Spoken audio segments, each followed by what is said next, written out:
Hey, everybody, how you doing? Well, that's good. Welcome to PHLY Flyers, presented by Mortgage CS. Check out mortgagecs.com/PHLY to start your home buying process today. Company NMLSID number 1464766. My name is Bill Matz. I'm your director of fun and games for the afternoon. Joining me, as always, Philadelphia's number one hockey beat reporter, Charlie O'Connor. What's going on today, Chuck?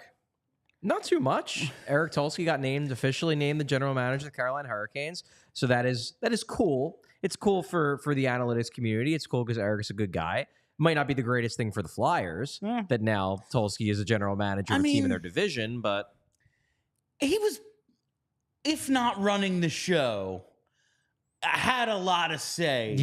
Leading up to this. And now he will continue to have a lot of say, if not more so. Whereas the better thing for the Flyers probably would have been they didn't give him the job, and then he got poached to run like Seattle or something. That would have been nice. I was just really hoping Chuck Fletcher got the job, Peter Chiarelli, just to show that no one is ever dead in the NHL. They're just waiting.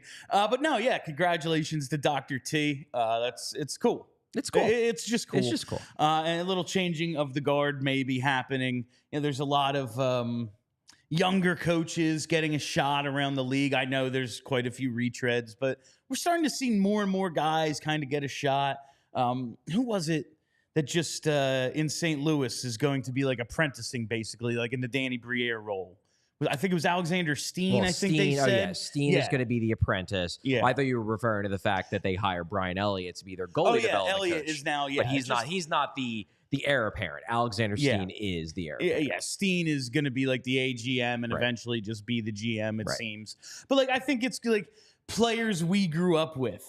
Like, Joe Sakic is one thing, but like Briere here, St. Louis is behind the bench in Montreal. Like, that's all happening, and just a little bit of a changing of the guard in the NHL.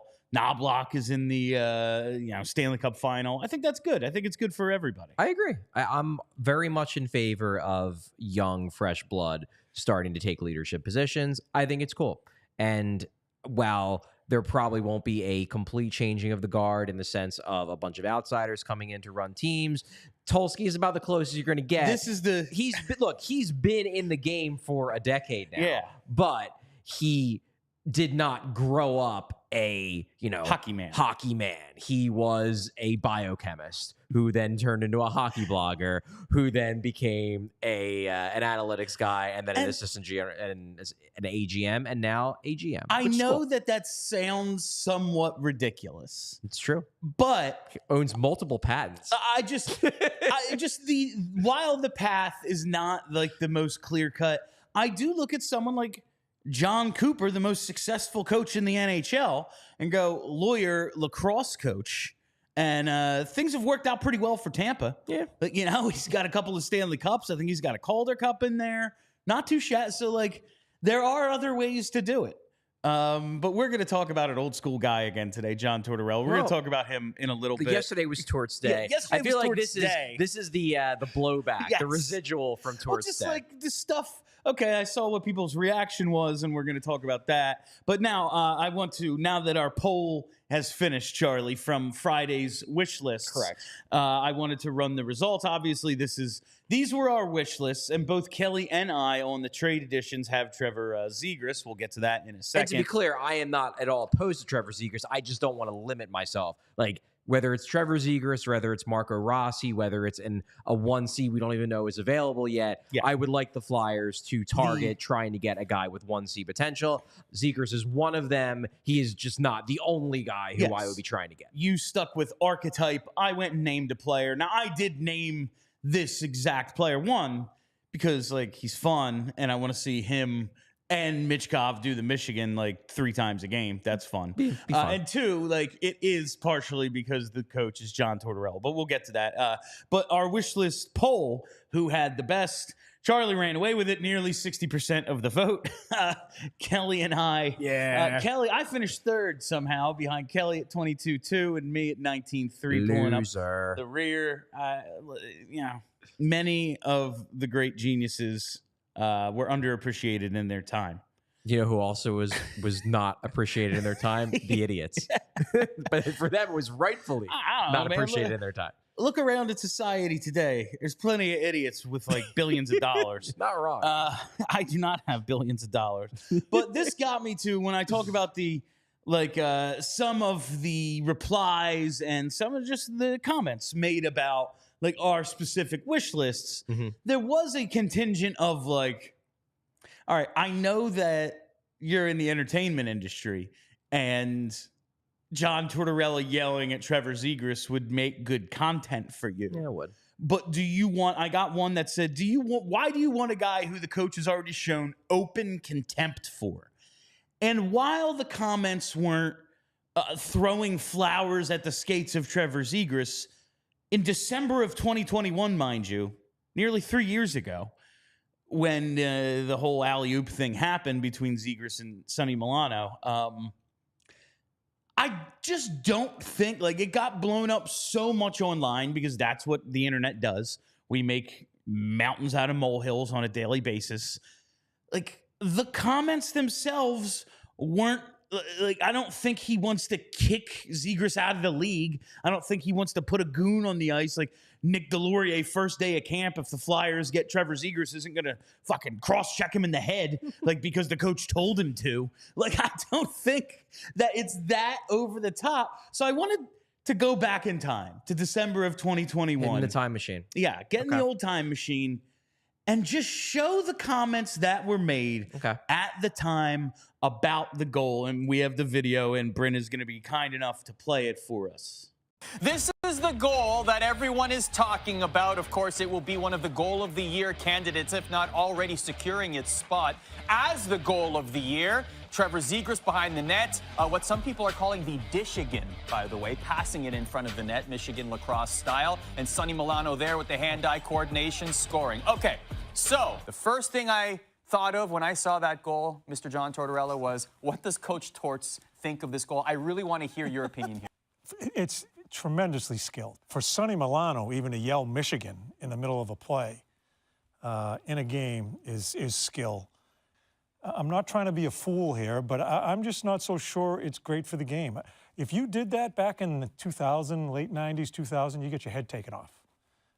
It's cool, you know, it's cool to watch and all that, but I'm not so sure it's good for the game. And I stand by that. 50 million views is a lot to see it online.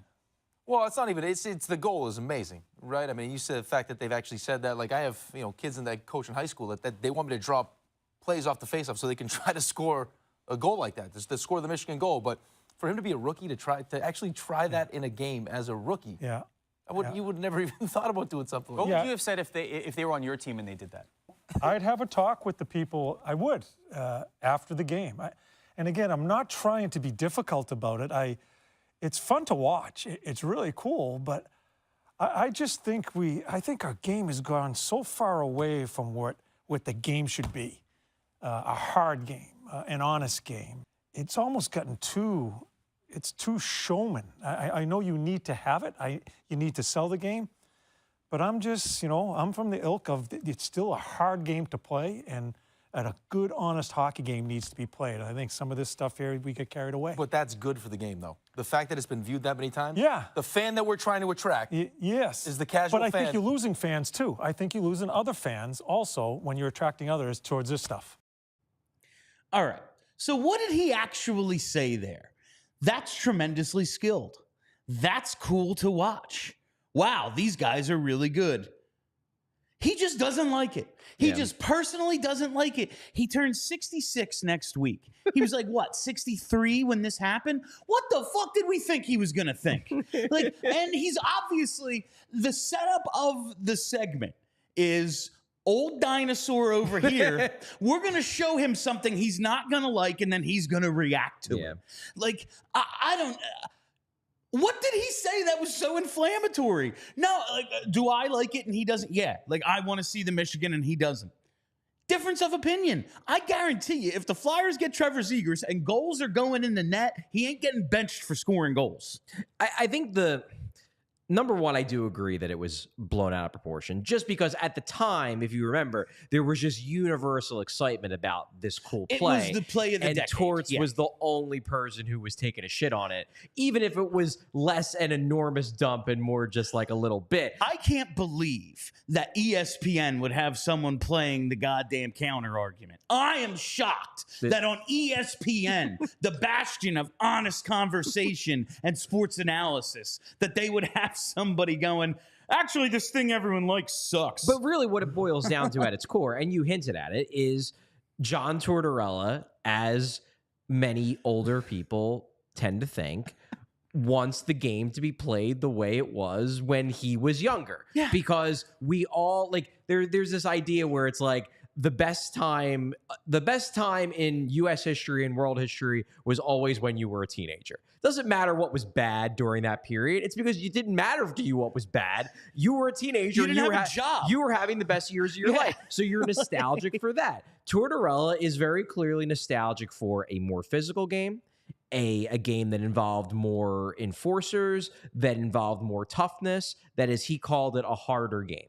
He's nostalgic for that. And does it play into his coaching to a degree? Sure. Like, he's not going to praise, if he would have Trevor Zegras on his team, he would not praise Trevor Zegras for that play. He might have a conversation with him, as he said in the clip, about, hey, maybe you don't want to do that because you don't, it's showing up the other team. And Trevor Zegras might be like, yeah, I don't care.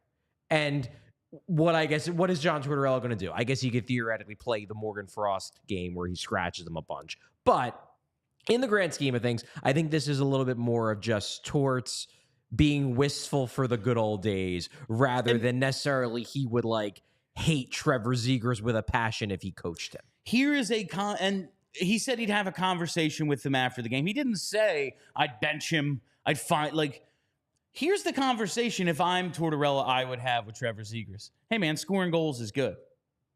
The other team's Garnett Hathaway might not like that. Yeah. Keep your head on a swivel. If nothing else, this is still hockey. Yeah. Shit happens. Do you think Matt Tkachuk is going to want that done to him?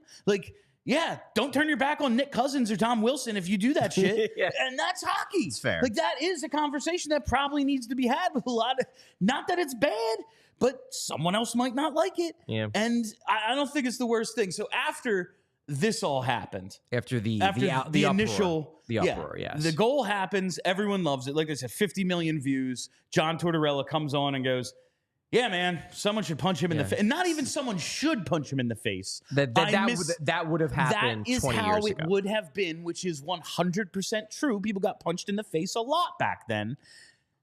He then goes on to clarify his segments like a day later or something, and this is what he said later on.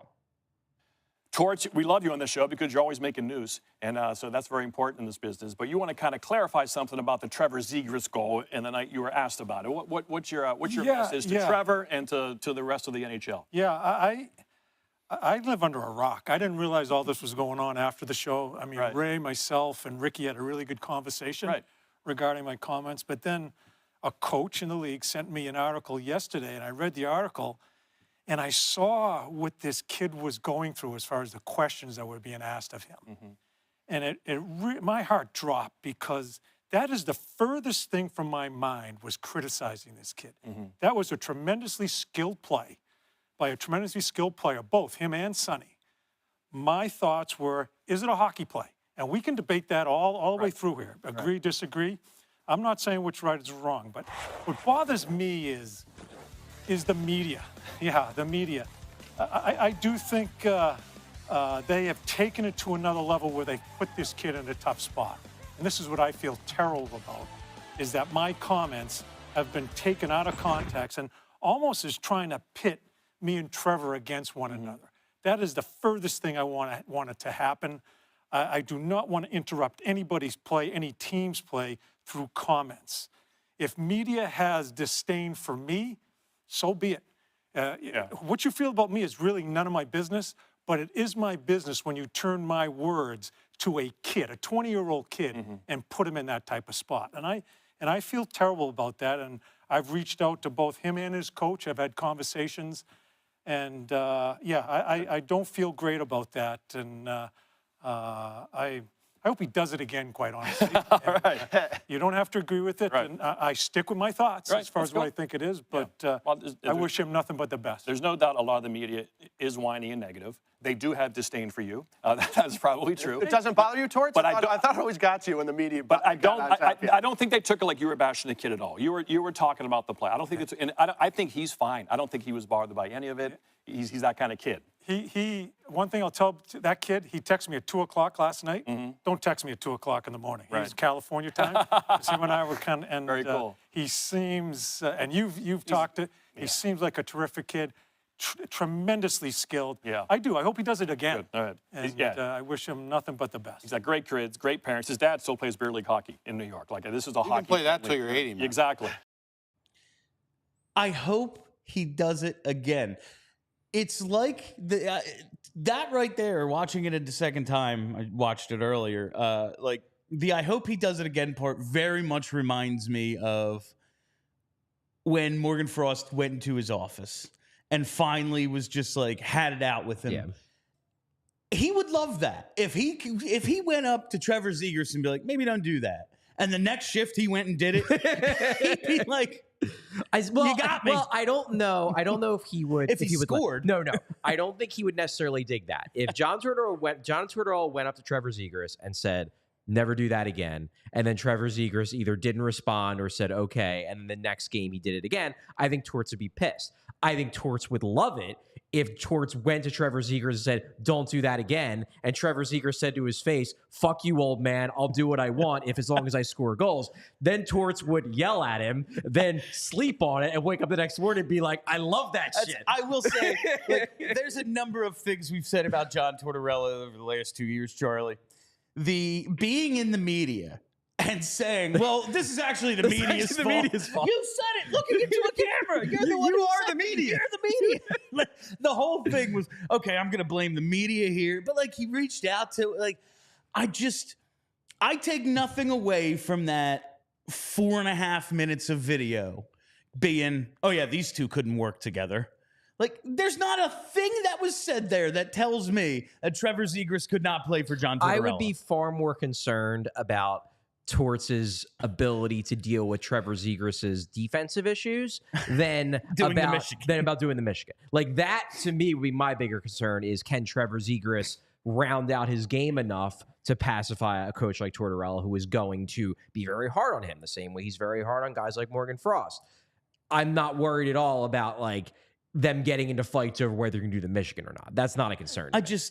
There's a new school of player that is, I mean, we have this debate in baseball still. We have it over goddamn bat flips. Like, there is a new school of player, a new way the game is played, and there's still very much an old guard. We just started the show being like, oh, some fresh blood's coming in.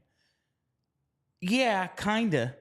Like, it's still very much run by the 200 hockey men, and a couple of them have passed away, so they've been replaced. But John Tortorella is one of the 200. Yeah, the new hockey men that come up, a lot of them, and I think this is one of the reasons why a lot of us are very excited about Eric Tulsky, is that he comes up with truly different ideas. Yeah. Whereas a lot of the, I don't care if you're 35 years old, if you just believe in all the same things as a 65-year-old guy who just retired. And a lot of these guys came up with the same things drilled into them. The reason why I'm excited about someone like Tulsky getting a role, getting a true GM's role, is that while I'm sure he is open to some of the ideas, he's a collaborative guy, he's willing to listen to his scouts and whatnot, he doesn't necessarily have the, like, our defense needs to all be 6'4" and big and hit. Like, those are the kinds of things that, like, if you hook an old school hockey man up to a lie detector and say,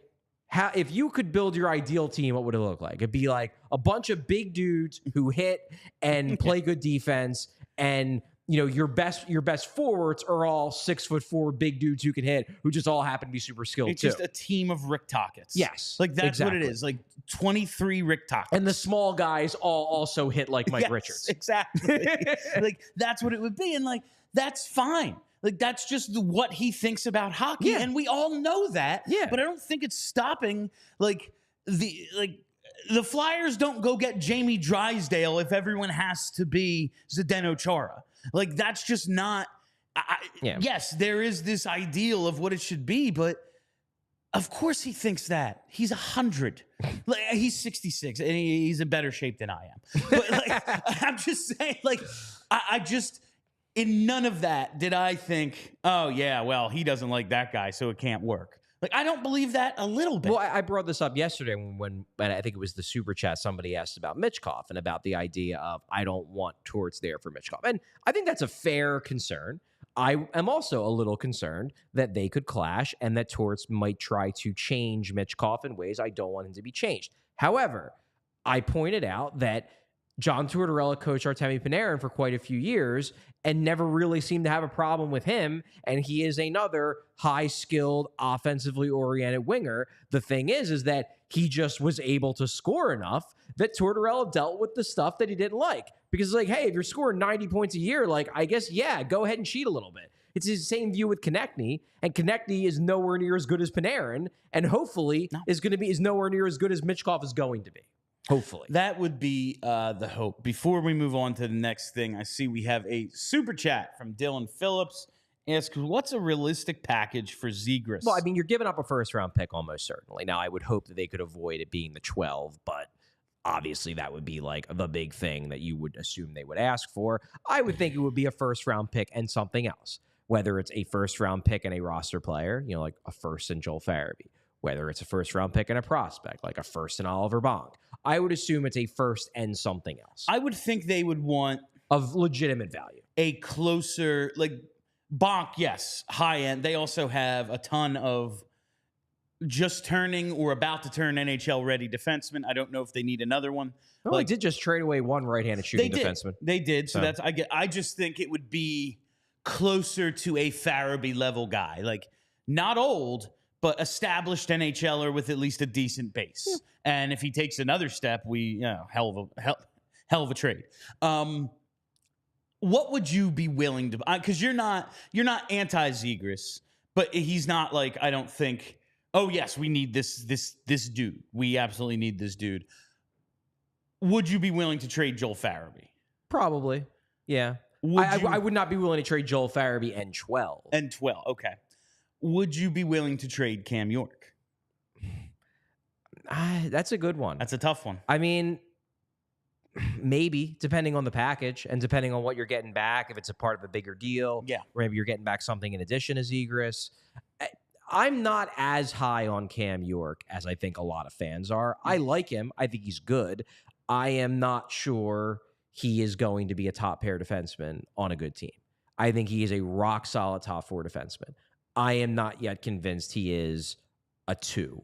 I really don't think he's a 1, and I'm not yet convinced he's a 2. So there is an element where it's like maybe you're selling a little high. That's the same way I think about Oliver Bonk, is that, I think they're going to keep him because I think they love him. But I think there is merit to the discussion of maybe this guy's offense isn't going to translate the way it might look like if you just look at his stats. If there's a team out there that thinks he can be a 50-point-a-year top pair defenseman, whereas I view him still more as like a 30 to 35-point-a-year second pair defenseman. If you can find a team that thinks he's first pair, high-end offensive guy, maybe you sell high on him. So there's not a lot I would like completely take off the table for a Zegras, for a Rossi. It just would come down to negotiating the best possible deal. I feel like I wouldn't trade Forster. I obviously wouldn't trade Mitchkov. Yeah. Pretty much everybody else is hey, everybody else is open for me. I guess I could be convinced of Forster, but I just feel like he's a guy I really want to see where it goes. I just really want to see where that goes. I don't think that Forster's value, I look at Forster as a guy where I think the Flyers rightfully will look at him as having more value than teams around the league will see him as having. Because teams around the league will look at him and they're like, yeah, he scored 30-ish points in his rookie year. We scouted him way back in his draft year. He's not that good of a skater. Yeah, he's a decent young player, but nothing special. Whereas I think the Flyers and a lot of us look at him as somebody who could be something special. So I don't think you're necessarily going to be able to sell high on Forrester, at least not yet, the way that you might be able to sell high on a Bonk or a York or somebody who I think around the league, they just seem to have a little bit more momentum. I would agree with that. It's just I don't think they're going to get Trevor Zegras. There's just been so much talk about it. Well, it's because he's out there and he, in theory, fills the biggest need. That's why when we did our thing, because there's some people, and I see them in our comment section, that fucking hate Trevor Zegras. And every time you bring his name up, they lose their minds because they think he's too small. They think he's not good enough defensively. They think he won't do anything in the playoffs because, again, they think he's too small, which I think is bullshit. But I understand why people think that. I just think that entire line of thinking that, like, well, if you're small, you can't score in the playoffs, I think it's bullshit. But, like, Patty Kane, if you believe it, then shit. I guess I can't change your mind. If you just think that only big players that play physical can be good in the playoffs, sure, continue to be wrong. That's your business. But my point is that when we did our thing last week, I was like, anybody with 1C potential. Like, it doesn't have to be Zegras. I just think they need a guy with 1C potential, whether it's Zegras or Rossi or whoever. I don't care. They just should be trying to get that guy. You know what you should be trying to get? Olipop. Olipop is the world's first functional soda with a classic soda taste and the benefits of plant-based fiber, prebiotics, and other botanical ingredients to support gut health. Olipop is a new kind of soda with only 2 to 5 grams of sugar plus 9 grams of fiber in every can. 2 out of 3 Americans say they suffer from digestive issues, and 95% of Americans don't get the daily recommended amount of fiber. Olipop is tackling both these issues with a drink that tastes just like soda. Prebiotic fiber is the food source for the beneficial probiotic bacteria in your gut, and Olipop has 9 grams of prebiotic fiber in every can that can help support your digestive health.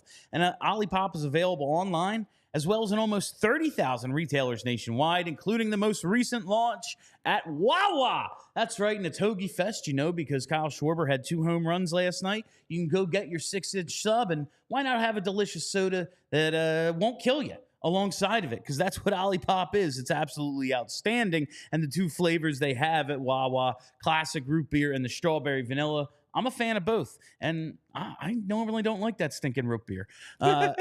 You can get it at Wawa, or you can get it online at drinkolipop.com, and if you use drinkolipop.com, you can use the code PHLY20 for 20% off your next order of Olipop.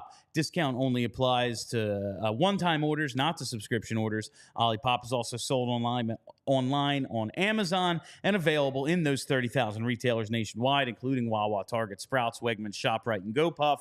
Why not use PHLY20 at drinkolipop.com? Hook yourself up. You'll enjoy it. I promise. Okay. So that's the Zegras and all that stuff. I just wanted to get to it because, there's a number of reasons they might not get Trevor Zegras. Maybe they don't think he fits what they need. Maybe they want someone a little bit more defensively oriented. They want someone a little bit more well-rounded. Maybe they just want someone bigger. Yeah. Maybe that's the thing. Yeah. It's not going to be because of something John Tortorella said 3 years ago. It would just be funny. It would be funny if Trevor Zegras gets traded to play under John Tortorella after that thing came up a few years ago. But I don't think it's a deal breaker that will prevent the Flyers from trading for Trevor If it happens, we're playing all that again. If they go and get Trevor Zegras, we're doing this all over again. And it is absolutely funny. But just watching it for what it was, he does not disdain the man. No. He actually was like, now he's being asked questions about what I said. That's fucking stupid. And I don't think Zegras disdains Torts either. I think Zegras probably views Torts a similar way to the way Cam York views Torts, which is just roll your eyes at the old man. Yeah. And that's how the young kids all see that shit. Across sports, it's all right, yeah. Sure, man. Of course. Yeah, touchdown dances are going to be the death of the NFL. Okay. Okay, sure. It's just I think that's just the way most people look at that stuff. All right. Someone who does get along quite well with John Tortorella, Cam Atkinson, Charlie, and you wrote an article about Cam Atkinson today to kick off your season review series. Yes. All for diehards only. Yeah, diehards only. Make sure you go to allphly.com. I've been doing these dating back to my time at Broad Street Hockey. Yeah. I made it very much a thing at The Athletic. These are very in-depth deep dives with analytics, with the stats that Corey Schneider tracks, and then just deep dives into the entire season. So these are certainly worth, in my opinion, worth the diehard subscription. It's worth the subscription right there. Forget everything else you get. Who cares and also, about that? In this case, I wanted to do I don't think I'm spoiling anything by saying that the way, and I've always done it this way, the way I do these season review pieces is I try to do the first players I do every year are the ones that I don't think are necessarily going to be here by mid-July because I would rather get them done now while they are still plausibly going to be on the team next season.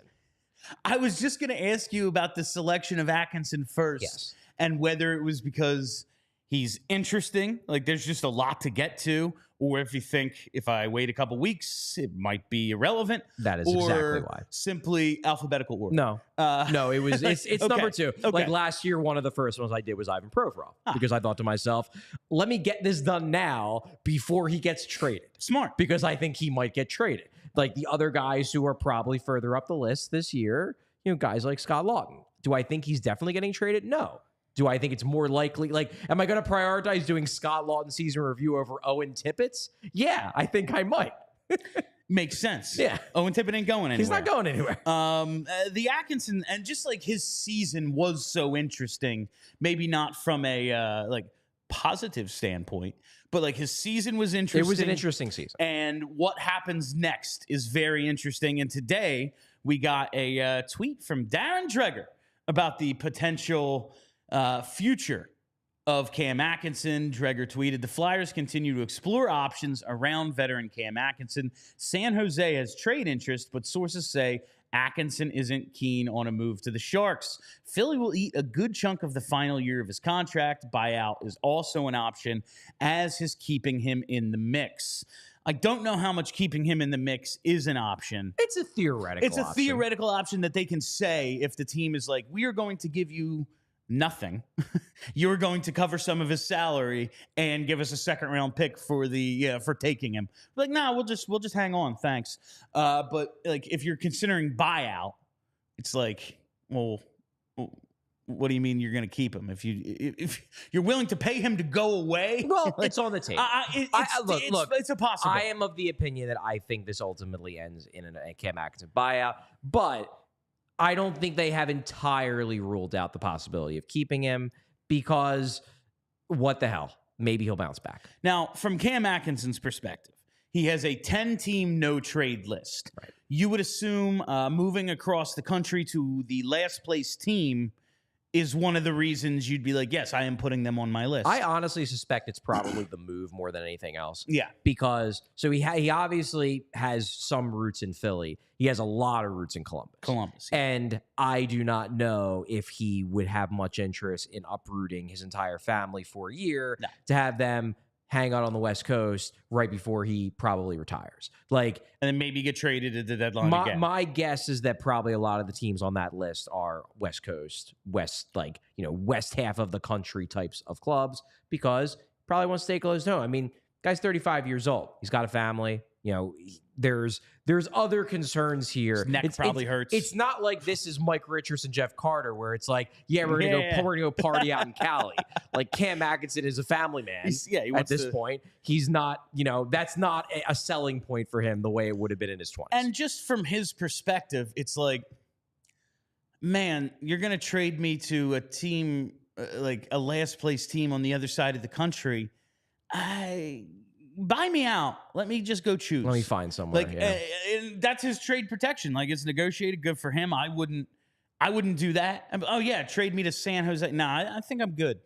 Like, I think I'm all set on that. You just go ahead and do that little buyout, and I'll go sign wherever the hell I want.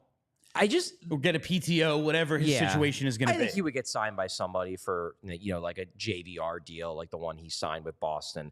The thing that makes this tough for the Flyers is that, number one, there is a lot of mutual respect between the Flyers and Cam Atkinson. And Cam Atkinson is a very well-respected player around the league. So there is an incentive for the Flyers to do him right. And what Cam Atkinson wants, understandably so, he's a competitor. This is a guy who's 5'8". He was a 6th-round pick, turned himself into a 40-goal guy. He has a lot of belief in his ability to prove doubters wrong.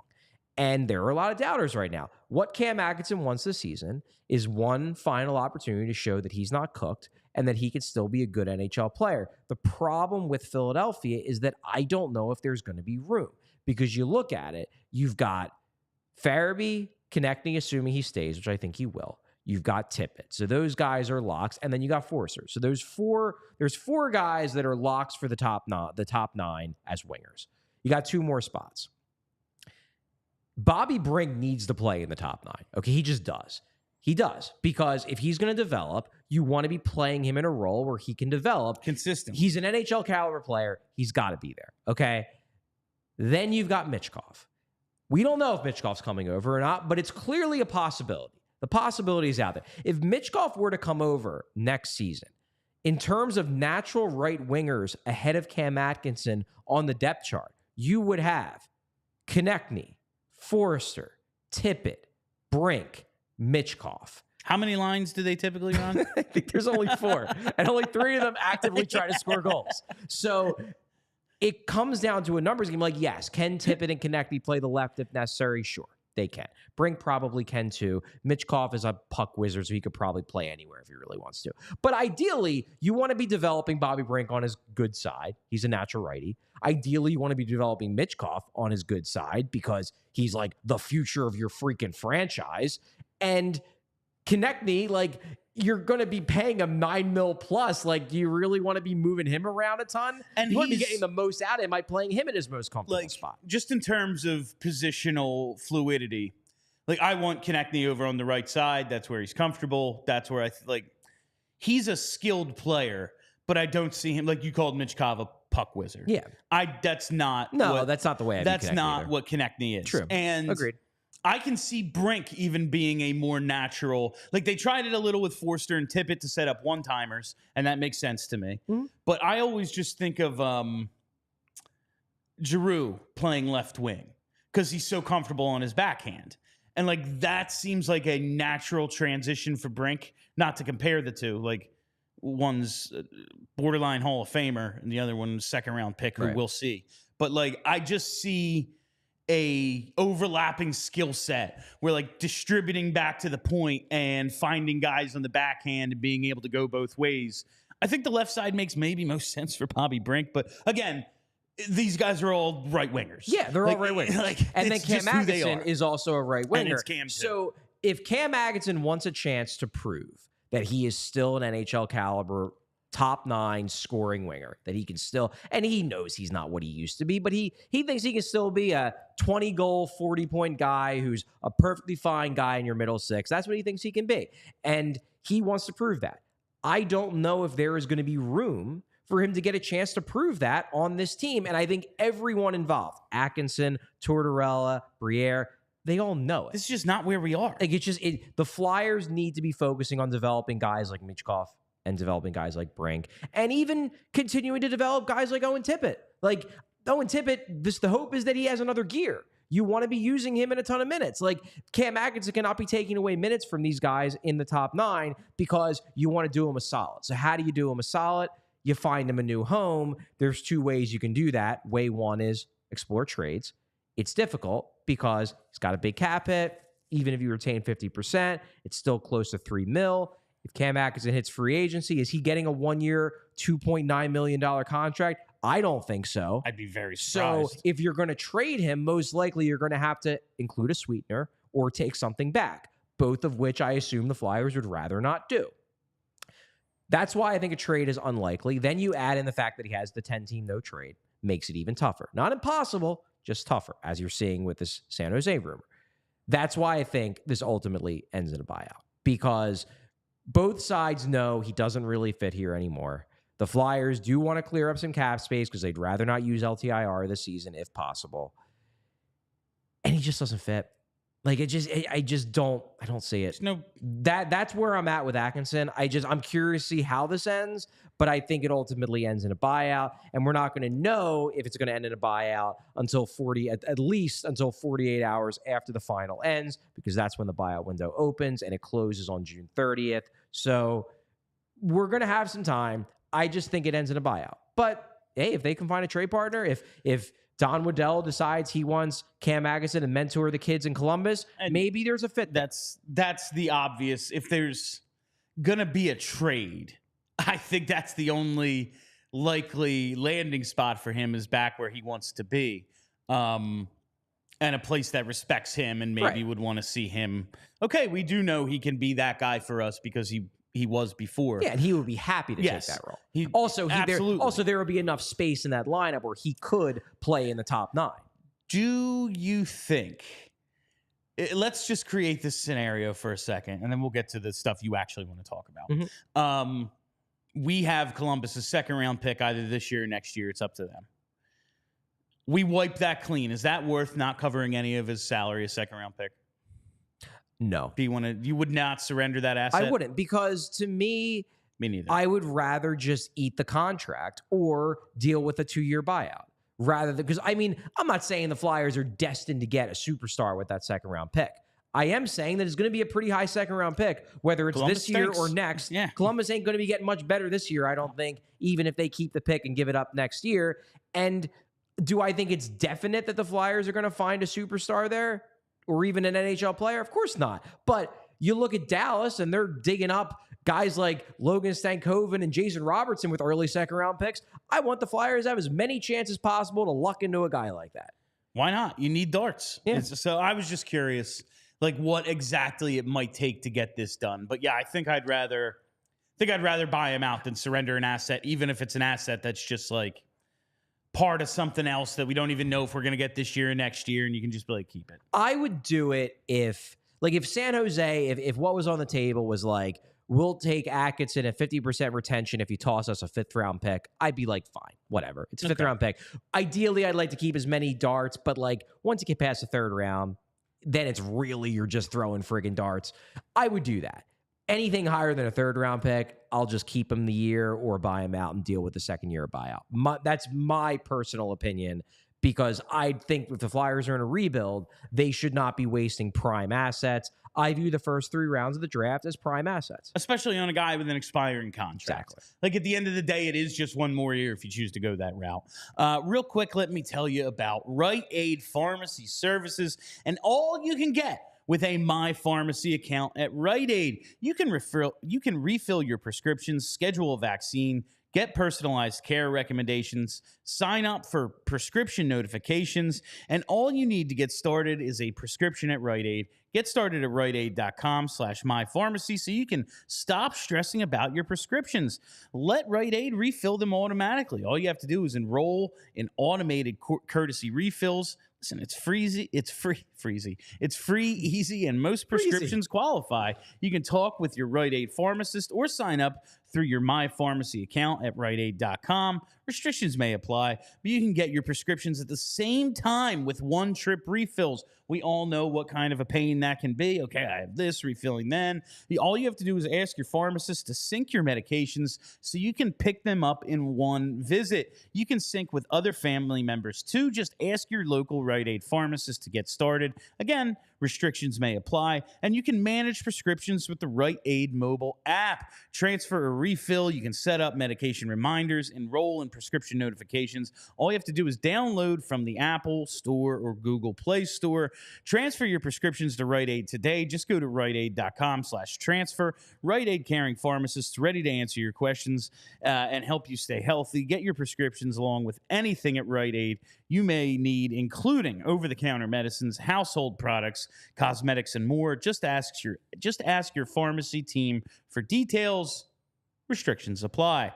All right, so with Atkinson's season as it was just such a weird ride because to start prior to the season beginning, I was like, if this dude scores a few goals in the first couple weeks, you trade him as soon as possible. That's exactly what he did. And that is exactly how I was like, oh yeah, if he has and what do you have, 8 goals in the first 15 games? Yep.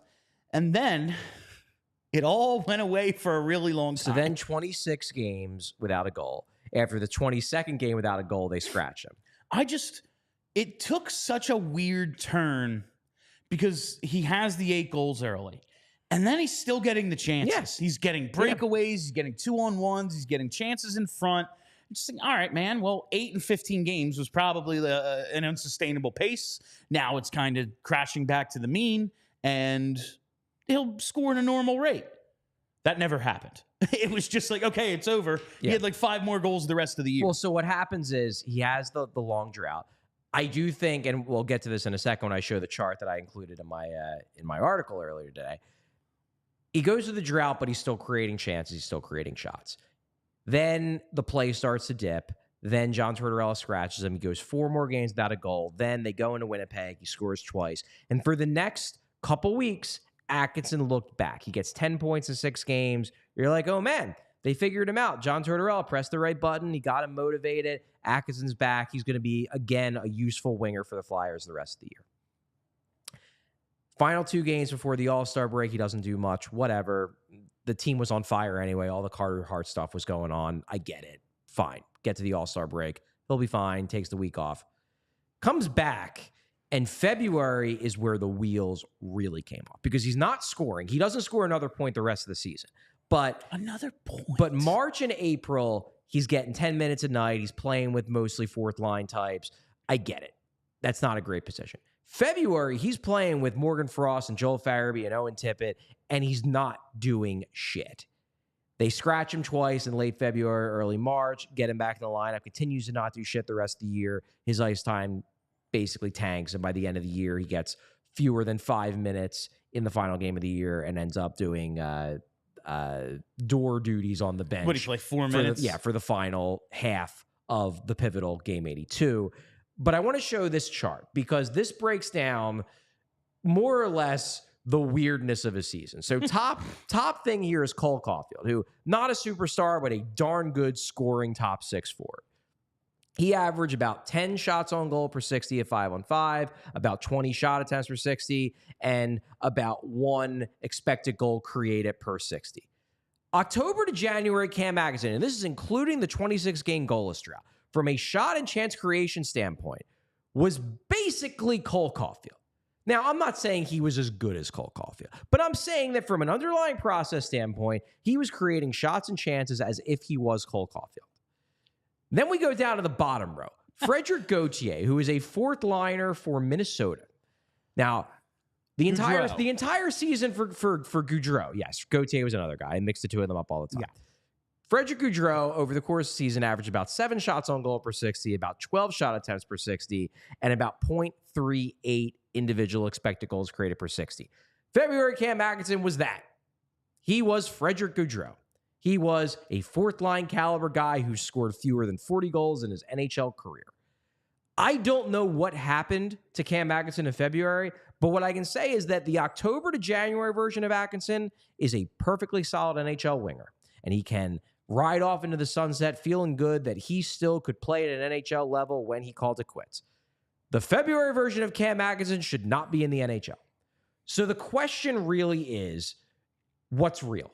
Was the October to January version of Atkinson real? And did he just tail off because he missed the previous season? And, maybe he wasn't in as good shape as he thought he was and he wore himself down? Or is February the new normal for Cam Atkinson and he just stinks now? I don't know. I truly do not know the answer. I mean, it's not something I want the Flyers to have to figure out. Like, that is why I don't care how. I just don't see where he fits here. Like, we just broke it. Like, it makes 0 sense for him to be on this roster any longer than, like, what is logistically necessary. But I understand why Atkinson, and I know, like, he took some grief from Flyers fans in his exit interview where he was like, I still have gas left in the tank. I'm still a good player. And Flyers fans are like, oh yeah, Cam, you're cooked. Like, maybe he might be. A player's never gonna. But I understand why Atkinson. Not that he's looking at these numbers, but players perceive the quality of their play. Yes, I understand why Atkinson will come out of that season and think and have this narrative in his head. For the first 4 months of the year, I was pretty darn solid. I had a bad February. Maybe my body was tired. Maybe I just got caught in a rut and couldn't get out of it. And then my coach scratches me and turns me into a 4th liner, and I never was able to get out of my slump. Give me another year, and I'll be back to the same guy I was in October and January. Now, I don't know if he will be, but I understand why Atkinson looks at his season and says, I'm not finished. I had 1 bad month, and then the team lost faith in me. That's what happened. I understand why he would believe that. And in doing the research I did on the article, I came away more optimistic than I was a few days ago that Atkinson could bounce back. I don't think I would personally bet on it, but I think it's a plausible outcome, much more than I did last week. Reading your article, I was like, by the end of the year, I was like, this dude's done. Yeah. Like, he can't play anymore. It looked awful. And again, if I had to put money on it, that is the outcome I would bet on. You know what? That is what he is, because that's what he was by the end of the year. Dudes don't get healthier at 35, 36 years old. That just doesn't happen. It's a fair point. I remember, that's about my age. You're like, I know how I feel when I wake up every morning. I used to just I didn't play professional hockey. You like fall down or something, and it's like, that didn't hurt. And now it's like, what the fuck? My heel hurts for a day because I jumped out of my car. Like, what's going on here? I'm just saying, like, you don't get healthier. He's going to get back into the grind of things, and it's probably not going to go well. But seeing the actual data, like, he wasn't just on a scoring heater. The process was decent. Yeah. Like, until February. Until it wasn't. Yeah. Like, until it completely fell off a cliff. Maybe there's something salvageable there where if you put him with a couple of younger line mates who can do a lot of the heavy lifting, get him into the offensive zone where he can do what he does and score goals, create chances. That's his thing. Yeah. Maybe it's possible. I don't want it to happen here, but maybe there's a possibility, and hopefully some team is willing to give the Flyers something to bet on that. I can see why another team like a San Jose could look, I think Chicago could look at his season and his season last season and say there might be something there on a $1.5 million 1-year contract. Why not? I don't think it's something I would bet on at his current cap hit. I don't think it's something I would bet on at even 50% of his current cap hit. But I could see a scenario where, looking at his season as a whole, if I am the GM of a team that is in a different position as opposed to the Flyers, I convince myself that, maybe Cam Atkinson does have something left in the tank. Unless it's a team like San Jose or Chicago, I think to trade him is going to be a 3-team proposition. So someone could get him at like 25%. Yeah, but even that, like, then you have to give up more assets to get a team to retain salary, which is why it's complicated. That's why I believe this ultimately becomes a buyout. Right. Because it's probably what works best for him, and it's the path of least resistance. And the Flyers have made it clear. Jonesy made it clear, especially when we talked to him. Was that last week when we talked to Jonesy? Sure. 2 weeks ago? I don't remember. Time isn't real. But they've made it clear that they don't think the cap situation is going to be fully resolved until 2026. And as we talked about yesterday, that plays into, when they expect the Mitchkov to be over and whatnot. Having an extra year of $1.75 million on your cap in 2025-26, is it ideal? No. But also, it's not going to kill them because I don't think they're envisioning that season as the year they're going to pivot anyway. They're still going to have $3.571 million of Kevin Hayes' cap hit on their books that year. Maybe. Well, I guess if he gets bought There's out. a buyout. I saw it floated I don't know. somewhere. I don't know how the math would work. Yeah, they would still have money on their books though. Yes, it would just be a different amount of money. Less money, I think, extended over a longer period of time or something. I just saw it floated. I don't even remember the source. It was just like he could potentially be bought out. I don't know the math. Yes. But just because if Hayes were to be bought out, I don't think he's going to get bought out this summer because I just haven't heard anything about it. If he were to be bought out next summer, yes, that would change how much is on the Flyers' books, but it wouldn't remove the cap hit. They would still have some dead money on their books. I want to take a minute to tell you about our friends at Mortgage CS, an independent mortgage broker based right here in Philly, and our daily presenting sponsor. They back us every single day, and we couldn't be more proud to be brought to you by Mortgage CS. What it means to be an independent mortgage broker is Mortgage CS won't steer you to just one mortgage option or to what's best for them because they work for you and not the banks. This is incredibly important because today's real estate market is ultra competitive. Prospective home buyers, perhaps just like you, are missing out on opportunities to win the perfect home because they don't have Mortgage CS in their corner. The mortgage company you choose matters more than ever. Even if you're already in the market, you can still explore your options with Mortgage CS. And if you do, you may be shocked at how much money you can save. Ben and Alec at Mortgage CS will ensure you have a rock-solid pre-approval, and they'll take the time to explore anything you want. That's why Mortgage CS is the mortgage concierge service. The real estate market is competitive, so you can rely on Mortgage CS to help you understand where you can be flexible in your offer to buy a home without taking on unnecessary risk. There's a reason people win more with Mortgage CS. So call or text Ben now at 267-391-7425 and see for yourself.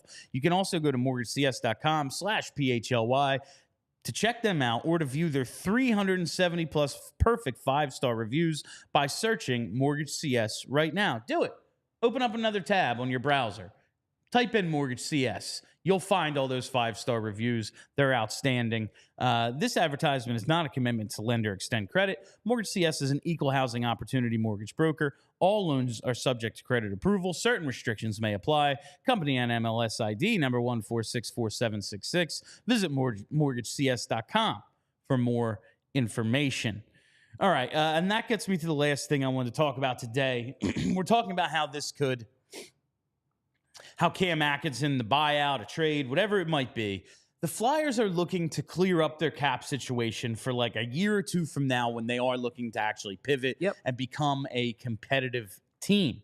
So we got a mailbag of the day question from Stackatoshi that I did actually find a little interesting because he asks, we keep hearing the team will have more cap flexibility after next year, but will they? They have to sign York and Forster. If they sign TK this year at around the rumored amounts, I don't see how they will have much cap space. And you look at some of the upcoming deals. Morgan Frost is going to need a deal after this year. He mentions York and Forster. Obviously, we've talked to death the TK situation. There is a lot going on here where this thing might not be as cleared up as we think. What's your take on this, Charlie? I think this is a little bit of an overstatement. TK, if they re-sign him, yes, he's going to get probably somewhere in the 9s. So right now he's at 5.5. So that would be what, a 3.5 to $4 million raise. It's not insignificant. But if you're looking at York and Forrester, I caution overrating how much they're going to get. Like, you know what gets guys paid? You know what gets guys big contracts? Points. Tyson Forrester, look, I'm hoping he has a big breakout this season, a big offensive breakout, and that would be a good problem to have if he goes out and scores 30 goals and 70 points, and we're like, holy shit, they have the next Mark Stone. Chances are he won't, because most guys don't. Most guys, it's usually a more, gradual trajectory. Looking at Cam York, I know everyone is really, really high on Cam York right now. He had 20 points in his first year. He had 30 points in his second. I don't think he's going to make an insane amount of money. Is he going to get a raise? Sure. He's going to get a raise. Absolutely. But I don't think it's going to be nuts. I don't think he's going to be breaking the bank. I think, truthfully, Forster and York are two guys that they could plausibly try to get on those below mark, well, not below market, but surplus value deals that you're saying the Flyers don't have enough of. Those are two guys I look at and I say, yeah, they might be able to get those guys on cheaper deals as opposed to the value that we can expect them to provide over their 20s. And then you have to account for the fact the cap is going up dramatically. Like, they are going to have some pieces going off the books at the end of this year. They're going to lose Cal Peterson. Then you're presumably going to at some point be trading away Rasmus Ristolainen. In 2 years, hopefully, as long as he's not bought out, you're going to drop Kevin Hayes. Like, they are going, the $1.66 million buyout penalty for D'Angelo goes away. There's a lot of things that are going to go off the books at the end of 2 years. And I don't think that Konechny, York, and Forrester are going to be nearly enough to eat all that up, especially when you account for the fact that the cap is going up significantly. These $4 million a year jumps, these are going to be a regular thing. And what we're talking about is when we're talking about when the Flyers are going to have a decent cap situation, we're talking really about 2026. That's summer 2026. Summer 2026. We're probably talking about another $8 to $10 million of a cap ceiling. We're talking about Hayes, D'Angelo, Peterson, all them off the books. We're talking about Ellis. If they need to, they could probably then just dump him to somebody to stash them on IR. They're going to have a lot of cap space cleared up. Ristolainen, my guess, will be gone by then. They will find someone, you would hope, or maybe they buy him out because they're just done with him. I don't think Stackatoshi, I appreciate the question. I think it's a little doom gloom. I think it's an interesting question because we haven't really seen a ton of how Danny's going to handle players in the situation of Tyson Foerster. Like Owen Tippett, bit of a different because he already had the first, at least, stage of breakout with the 27-goal season. Then they re-sign him to a long-term deal. But I'm looking at like a Joel Farabee where it's like, yeah, 5 is a pretty good number. And then if he takes a step during this contract, it's like, oh, but that was a previous regime. Right. We don't know if they're going to try to long-term him. They just bridged Morgan Frost. You know, it's not like they gave him the 5 years. Oh, obviously, you know. Why would you sign him long-term when the coach doesn't like to play him? This is fair. But like, I think it's going to be interesting to see how these things play out over the next year or two, just to get a better sense of what Danny's like go-to philosophy with these players is going to be. Does he want to give Cam York 8 years right now? Like, fuck it. This is his prime right now. Let's sign him. Let's get him. Have him have the cost certainty there. And if we're overpaying him a little bit for the first 2 years, but it ends up being a great deal for us in year 4, who gives a shit then? Right. Like, we'll see what his philosophy is with these things, but that would eat into the cap number. We just don't know exactly what he's going to do in that. Like, I don't have a good sense of how he's going to handle that yet. Like, oh, he's going to want to give Tyson Foerster the 5-year deal right now because that's what they did with Joel Farabee. Well, like, he didn't sign the Joel Farabee contract. And also, it takes 2 to tango.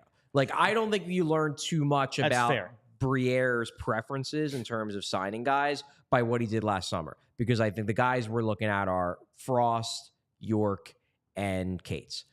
I don't get the sense. I don't get the sense that any of them, understandably, because the cap is going up so much, any of them were particularly interested in talking long term. It was like, nah, we'll bridge. We'll bridge to the point where the cap's $10 million higher than it is now, like, and then we'll cash it. My cap percentage could be the same, and I'm getting a shit ton more money. Like, that's just the way it would be for them. So no, it doesn't. It didn't make sense for any of them to be like, oh yeah, 6 to 8 years, done. Like, no, that's really stupid. Like, mathematically foolish. Now, this summer, or not this summer, next summer, when, as Sakatoshi says, you will have guys like Foerster and York, and I guess Cates, although Cates, I mean, at this What's point, he gonna get? Unless he has a massive offensive breakout this season, he's probably always going to be on the lower end and just going to be a useful lower end guy. That's cool. Foerster and York are guys that you're projecting to play in the top half of your lineup for the next 5, 7, 8 years. It will be interesting to see what kind of contract negotiations those guys have, but I'm not concerned that by signing those 2 guys and Travis Konechny, that the Flyers will be putting themselves back into being crunched up against the cap. There will be flexibility given the amount of stuff coming off the books, given the fact that they're not presumably going out to sign more free agents over these next couple of years, so they're not going to complicate it even more, and especially given the fact the cap, price of the bricks going up. You know, we keep talking about this, and I expect it to continue to rise at the current projections. Like, I know it's not hockey-related revenue, but at a certain point, the PA has to be like, yo, we're going to 34 teams, and you're getting like $1 billion from each one. We need a piece of that. And it is hockey-related revenue to a point, because that means more gate revenue. It's just like, at a certain point, we need a piece of this. Yeah. But there will be a CBA in like 2026. So we'll see. We'll see how it goes. It is the NHL. It is Gary Bettman's NHL. Sure is. So we'll see.